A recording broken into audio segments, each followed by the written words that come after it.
Hey everyone, welcome back to the deep dive. So today we're going to do something a little different. We're going to take a deep dive into this really interesting conversation with Jimmy Song from the Bitcoin Matrix podcast. Okay. Have you heard of him? Yeah, I'm familiar with Jimmy Song. Okay, cool.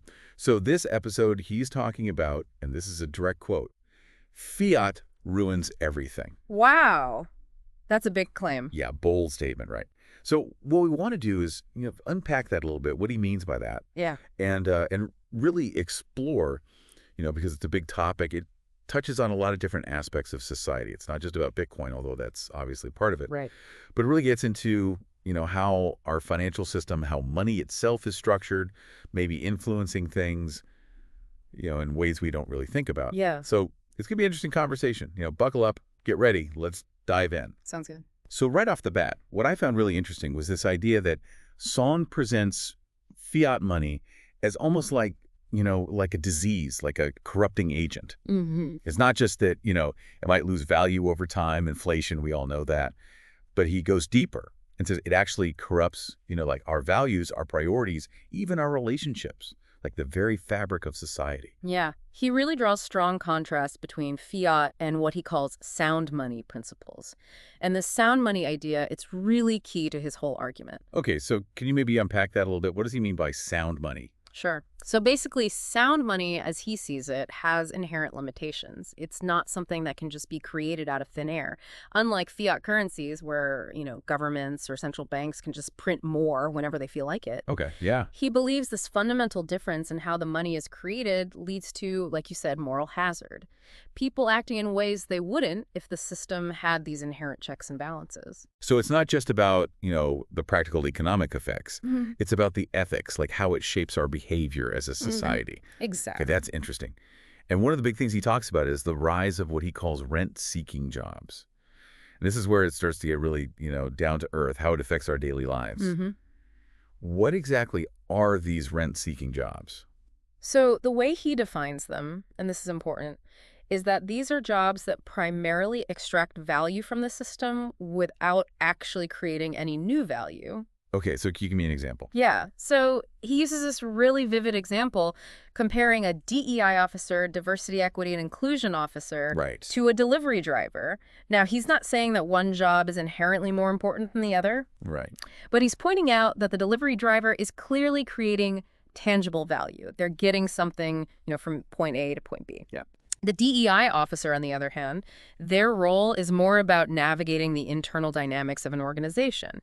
It's less about tangible output and more about, managing perceptions and social structures within that system. Okay, so his point is that fiat money, because it can be created kind of arbitrarily, it can inflate the value of these jobs that don't directly produce goods or services. Exactly. And it's not necessarily the fault of the people in those roles. It's the system that incentivizes this kind of shifting of priorities away from what he sees as truly productive work. And it's interesting because, those jobs, those DEI jobs, they often come with, prestige, higher salaries, more status. Mm-hmm. And he's suggesting that this is partly a result of this fiat system where, it's not so much about what you produce, but about your position within the system, within the hierarchy. Yeah, and this really ties into his whole point about fulfillment. He talks about how people can be outwardly successful in this fiat-driven system.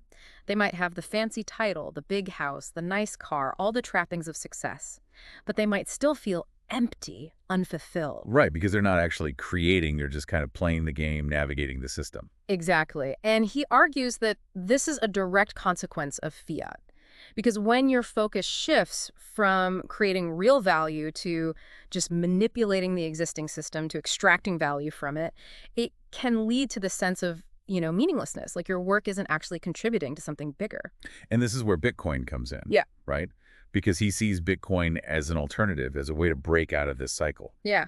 And it's important to note that he's not saying Bitcoin is, a magic solution that's going to fix everything. Right. But he sees it as a system that can help correct some of these distortions that fiat creates. Okay, so how does that work? How does Bitcoin change the game? Well, because Bitcoin has a fixed supply, it can't be inflated like fiat.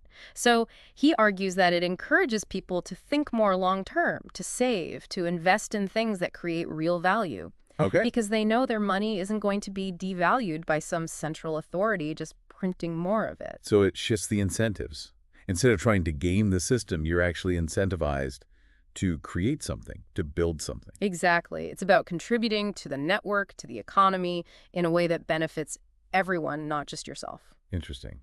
And he also talked about how Fiat has weakened the idea of family legacy, Hmm. like the passing down of skills, businesses, even just values from one generation to the next. Yeah, he sees this decline as a direct result of Fiat's dominance.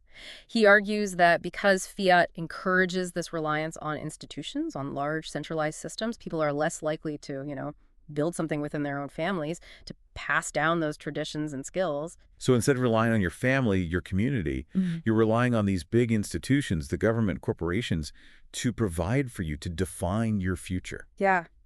And he sees that as a real problem because it undermines the strength of those more localized, more personal connections. It makes us more dependent on these large, impersonal systems. And it sounds like writing this book was a really personal journey for Song. Mm-hmm. He mentions how it deepened his cynicism about the state of the world, about the way things are.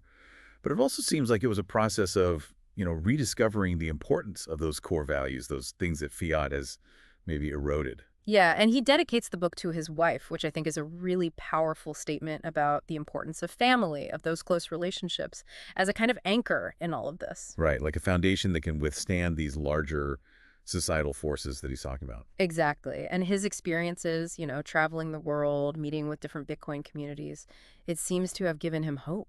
Like, there's this growing movement of people who are rejecting this fiat system, who are trying to build something different, something more sustainable, more ethical. Yeah, that's a powerful idea.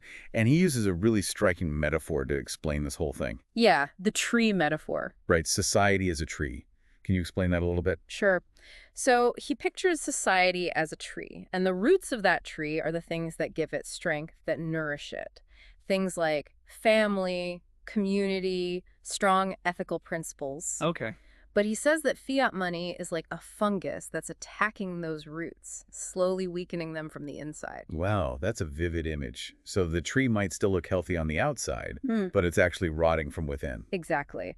And he contrasts this with Bitcoin, which he sees as a kind of cleansing agent, like something that can help restore the health of those roots, allow the tree to flourish again. So it's not just about money, it's about the health of society as a whole. Precisely. It's about rebuilding those foundational elements that he sees as being under attack by this fiat system. So for our listeners out there, even if you're not deep into Bitcoin or economics, I think the key takeaway from Song is that we need to be more aware of how our financial system is shaping our lives. It's not just about numbers, it's about values, it's about how we relate to each other, it's about what we prioritize as a society. And he's suggesting that maybe, the way things are structured right now is not serving us as well as it could be. And he's challenging us to think about alternatives, to consider what a healthier system might look like, and whether that's Bitcoin or something else. It's a conversation worth having. Absolutely.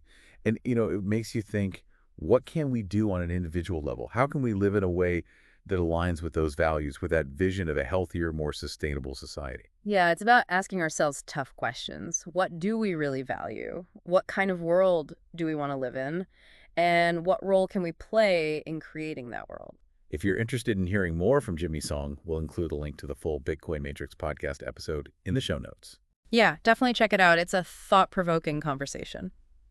Thanks for joining us for this deep dive. We'll see you next time.